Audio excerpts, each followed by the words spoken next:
हड्डियां शरीर के लिए आधार समान होती है और उसकी हिलचाल में सहायता करती है। शरीर में जिस जगह दो या अधिक हड्डियां मिलती है इसे जॉइंट यानी जोड़ कहा जाता है। जोड़ पूरी तरह से अचल, कुछ हद तक चल या स्वतंत्र रूप से चल हो सकते हैं। साइनोवियल मेम्ब्रेन यानी श्लेष झिल्ली चल जोड़ों को घेरती है। मेम्ब्रेन यानी झिल्ली के अंदर साइनोवियल यानी श्लेष तरल पदार्थ को जोड़ के उत्तंग जैसे कार्टिलेज यानी उपास्थिति को चिकना करता है और पोषण देता है। आर्टिकुलर कार्टिलेज यानी उपास्थिति हड्डियों के सिरों पर लगी हुई एक कठोर और चिकना आवरण होता है जो जोड़ों को आसानी से हिलचाल करने में मदद करता है। जोड़ शरीर को लचीलापन देते हैं, हिलचाल करने में सटीकता देते हैं और शरीर के वजन को सहारा यानी समर्थन देने में मदद करते हैं।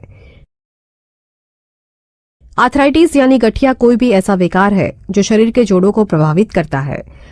उसके कारण दर्द और सूजन के साथ प्रदाह हो सकता है।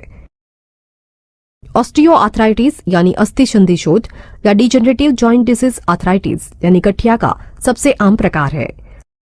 ये बीमारी बुजुर्ग लोगों में अधिक आम है।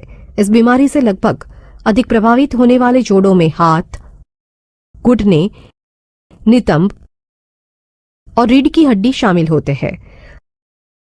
अक्सर ऑस्टियोआर्थराइटिस यानी अस्थि संधि शोथ होने का कारण ज्ञात नहीं होता, लेकिन ये नीचे दिए गए जोखिम कारकों के संयोजन के कारण हो सकता है। इस चिकित्सीय स्थिति के लिए पारिवारिक रुझान, वजन ज्यादा होना, जोड़ों के फ्रैक्चर यानी अस्थिभंग जैसी चोट लगना, खेलकूद जैसी गतिविधियों के कारण जोड़ों पर आवर्तक तनाव पड़ना और हड्डियों और जोड़ों का एक दूसरे के साथ समुचित संरेखण में न होने की वजह से होने वाली समस्याएं। कई वर्षों में इन कारकों के कारण आर्टिकुलर कार्टिलेज यानी उपास्थिति को घिसाव पहुंच सकता है। उजागर हो गई हड्डियों की सतह एक दूसरे के खिलाफ रगड़ना शुरू कर देती है। ये और इसके साथ ही बोनी प्रोजेक्शन यानी हड्डी में उपसा हुआ हिस्सा, जिन्हें बॉन स्पर्स यानी हड्डी की किनारी पर विकसित नुकीली और टेढ़ी मेढ़ी वृद्धि के रूप में जाना जाता है। उनके कारण जोड़ों की सूजनें आती है, दर्द होते हैं और जोड़ों की हिलचाल सीमित हो जाती है।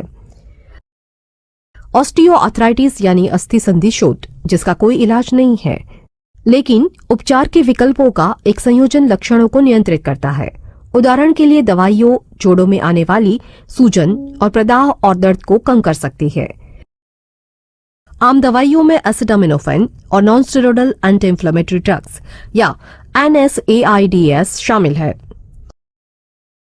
बर्फ की सिकाई करने से भी जोड़ों का दर्द कम हो सकता है। जीवन शैली में बदलाव करने से, जैसे कि प्रभावित जोड़ को आराम देना और यदि आवश्यक हो तो वजन कम करना, ऑस्टियोआर्थराइटिस यानी अस्थि संधि शोथ को प्रगति को धीमा करने में मदद कर सकता है। जीवन शैली के अन्य बदलावों में फिजिकल थेरापी, एक्सरसाइज यानी शारीरिक व्यायाम और अपने ऑस्टियोआर्थराइटिस यानी अस्थि संधि शोथ के प्रबंधन करने के बारे में खुद को शिक्षित करना शामिल है। फिजिकल थेरापी एक्सरसाइज यानी शारीरिक व्यायाम के साथ लो इम्पैक्ट एक्सरसाइज यानी जोड़ पर कम तनाव या दबाव देने वाला व्यायाम जैसे कि चलना और तैरना मांसपेशियों की शक्ति को बढ़ाती है और जोड़ों को लचीला बनाए रखते हैं। ब्रेसिस यानी समर्थन देने वाला पट्टा जोड़ों में दर्द को कम करने में और जोड़ को आधार देने में और उसका योग्य संरेखण करने में मदद कर सकती है। इस बीमारी के लिए एक अन्य उपचार विकल्प है जोड़ में हाइलुरोनिक एसिड का इंजेक्शन देना। हाइलुरोनिक एसिड एक ऐसा पदार्थ है जो जोड़ों को साइनोवियल यानी श्लेष तरल पदार्थ में स्वाभाविक रूप से होता है। ये जोड़ों को लुब्रिकेंट यानी चिकना करने में मदद करता है और जोड़ की हड्डियों को एक दूसरे पर अधिक आसानी से स्लाइड करने यानी सरकाने में मदद करता है। गंभीर ऑस्टियोआर्थराइटिस यानी अस्थि संधि शोथ के लिए डॉक्टर एक सर्जिकल प्रक्रिया यानी ऑपरेशन यानी शल्यक्रिया की सलाह दे सकते हैं। जैसे कि ढीली हो गई हो वैसी हड्डियों या कार्टिलेज यानी उपास्थिति और बॉन स्पर्श यानी हड्डी की किनारी पर विकसित नुकीली और टेढ़ी मेढ़ी वृद्धि, जिसको हटाने के लिए जॉइंट रिसरफेसिंग यानी जोड़ को रगड़कर उसे सही आकार देना,